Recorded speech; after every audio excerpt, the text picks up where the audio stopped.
In this lesson, we'll be talking about ordering numbers. By the end of the lesson, you should be able to change a fraction into a decimal and distinguish between a terminating and repeating decimal. So when we write fractions as decimals, we just divide the numerator by the denominator. So that means the numerator goes inside the box and the denominator goes out. The division sign looks exactly like a fraction. So it's just the top number divided by the bottom number. Terminating and repeating decimals. So terminating, it's like the Terminator. It just stops. The numbers after the decimal just stop. 0.634. Repeating has a pattern after the decimal. So 0.666. Of course, that's a repeating decimal. But so is 0.67377373. So we have a pattern. Only terminating and repeating decimals can be changed into fractions. So to change a decimal to a fraction, remember the numbers on the left are the decimal are the whole numbers, and the numbers to the right are the fractions. So the numbers are the numerator, and the place value is the denominator. So the easy way is just to say the number. For example, 0.7 is 7/10. So 7 over 10. 7 is the numerator, that's the number, and 10 is the place value, it's in the tenths.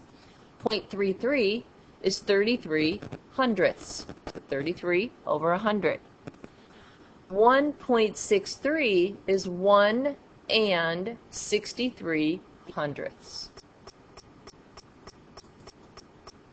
So let's place the appropriate arrow with the place value. So let's start with the easy one. So the ones is the easiest place value. So we'll put that right there. And then the tens, and then the hundreds. And then we go to thousands, and then 10,000s, and then 100,000s, and then millions.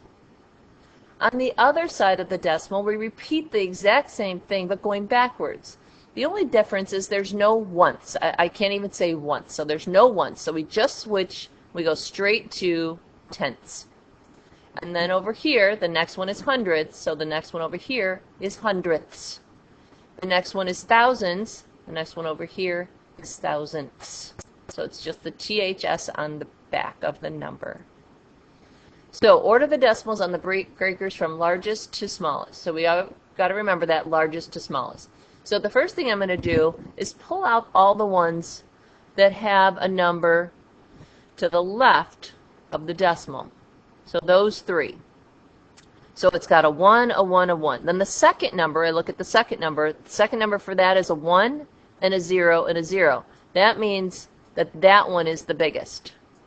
Then I look at 1.01 and 1.00. So I'm looking at the third number. That means that's the next biggest, and then that one. Now I'm going to go through, and I have no more ones on the left of the decimal. So I look at the first number on the right. 4, 5, 5, 1, 4. So I'm looking for the biggest one, so that's going to be these two. And then I look at the next number. It's 0.50, 0.54. So 54 is bigger than 50.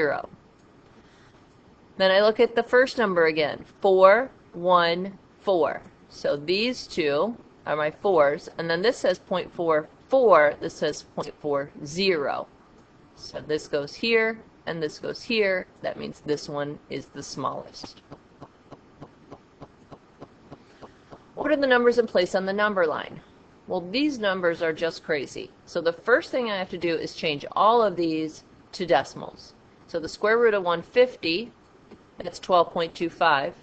11 and 4/9 is 11.44. 5 times pi is 15.7. That one's already a decimal. 17 divided by 3 is 5.66. Pi plus 10, that's 3.14, plus 10 is 13.4, and the square root of 40 is 6.32. Now this is easy.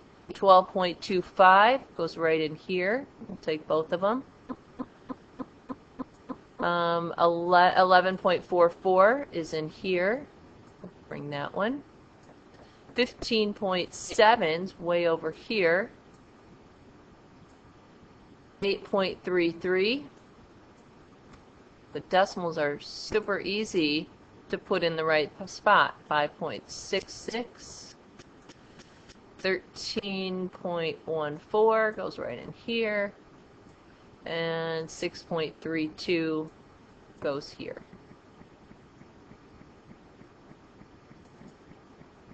So terminating versus repeating. Terminating, remember, stops. Repeating has some kind of pattern. So this one is terminating. This one, 0.2354545. Oh, that's got a pattern. 0.452, terminating. 0.3256, terminating.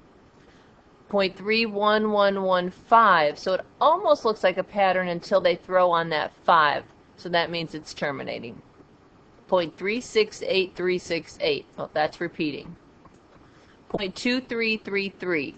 Repeating. 0.36. Terminating. 0.46767. Repeating.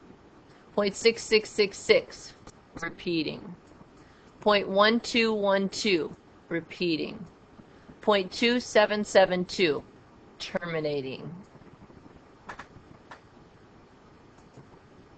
So, is the square root of 2 terminating or repeating? Well, it's neither, because it is irrational. Remember that perfect square underneath? Is square root of 4 terminating or repeating? Well, the square root of 4 is 2, so it's terminating.